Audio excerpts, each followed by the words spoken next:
In today's session, we are going to discuss codification of international law. This topic assumes great significance in international law because international law previously it was scattered, and that's why it was not uniform and it was not certain also. And therefore, the topic of codification assumes great importance in international law. At the outset, let us see what is meant by codification.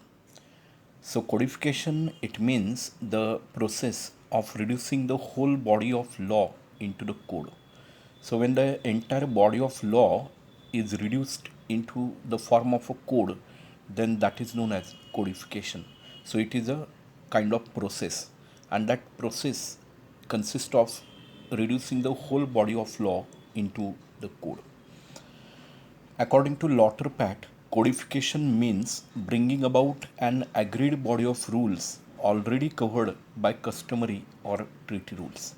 So, whatever agreed body of rules are there, which are agreed into by the states in their relation with each other and which are already covered by customary rules and treaty rules, then those rules or that body of rules can be called as codification according to Lauterpact. Article 15 of the Statute of International Law Commission says that codification means more precise formulation and systematization of rules of international law.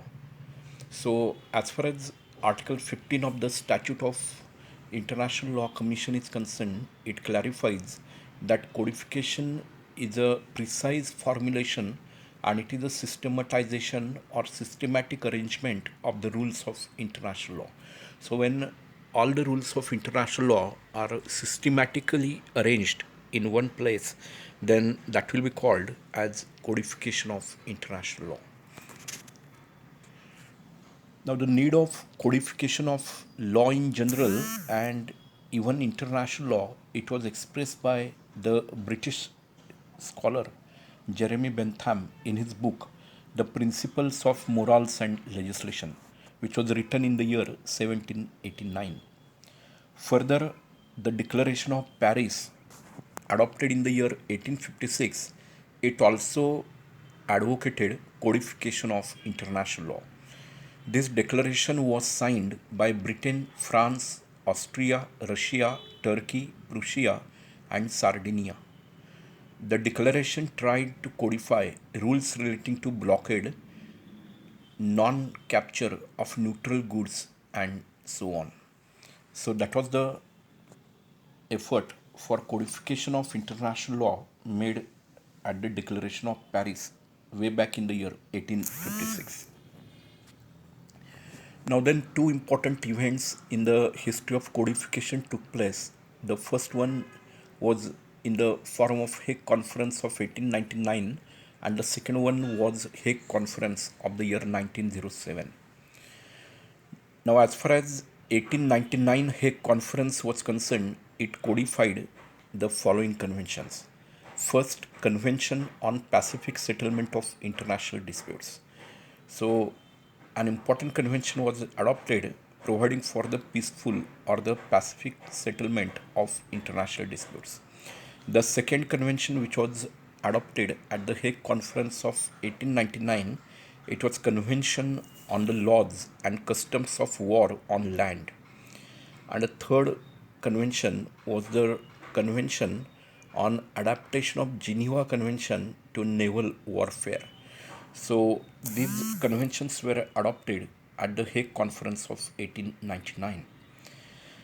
It was followed by the Hague Conference of 1907, wherein 13 conventions on different topics of international law, such as warfare, neutrality in war on land and sea, the status of enemy merchantmen at the outbreak of war, and bombardment by naval forces, etc., it was done.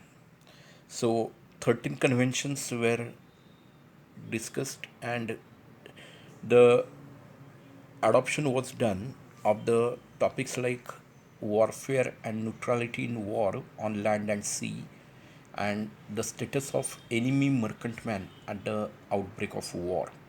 Similarly, the rules relating to bombardment of the navy or bombardment of the naval forces, they were also codified at the Hague Conference of 1907, and therefore both the Hague Conferences of 1899 and 1907, they are very important in the gradual process of codification of international law. Then certain efforts for codification were made even by the League of Nations. The League of Nations constituted a committee of 16 eminent jurists for the purpose of codification of international law. This committee considered certain topics under international law, such as nationality, territorial waters, state responsibility for damage done to the person and property of foreigners, diplomatic immunities and privileges, exploration of the products of sea, and the topic of piracy. So, all these topics were considered by the committee of experts or committee of eminent jurists or the eminent jurist by the League of Nations.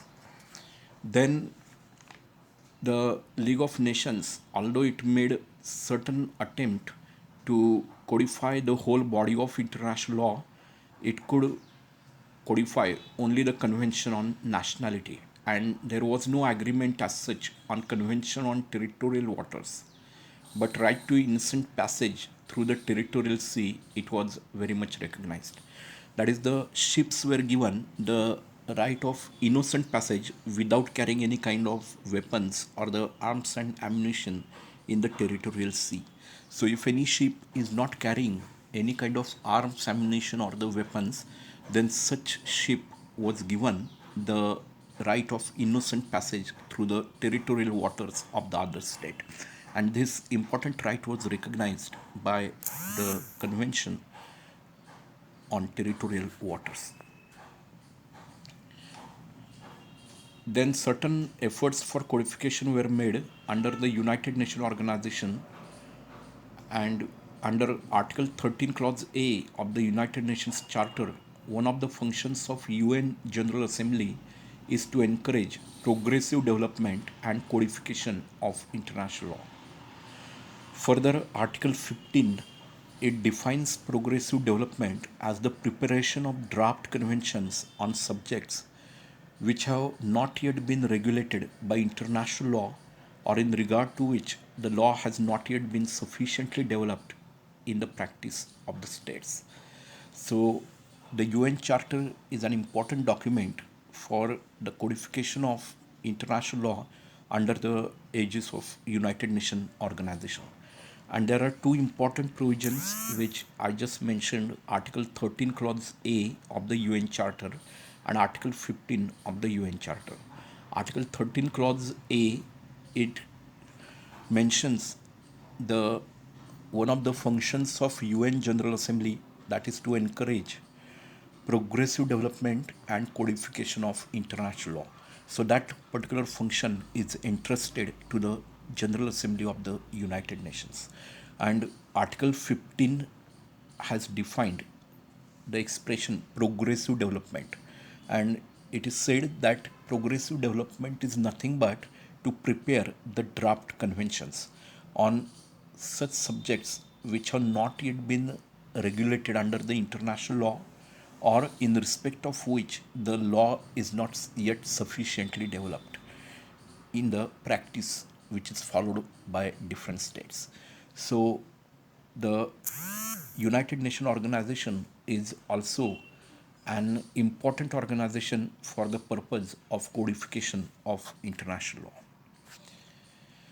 In 1947, the UN General Assembly, it directed its subsidiary organ, namely International Law Commission, to formulate the principles of international law recognized in the United Nations Charter and also in the judgment of the Nuremberg Tribunal. It also directed the International Law Commission to prepare the draft declaration on rights and duties of states.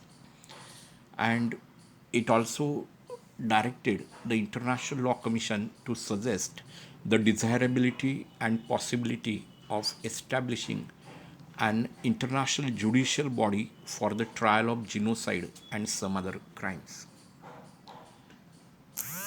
Now here you can see the building of International Law Commission and the session of the International Law Commission going on around a year of its establishment, way back in the year 1947.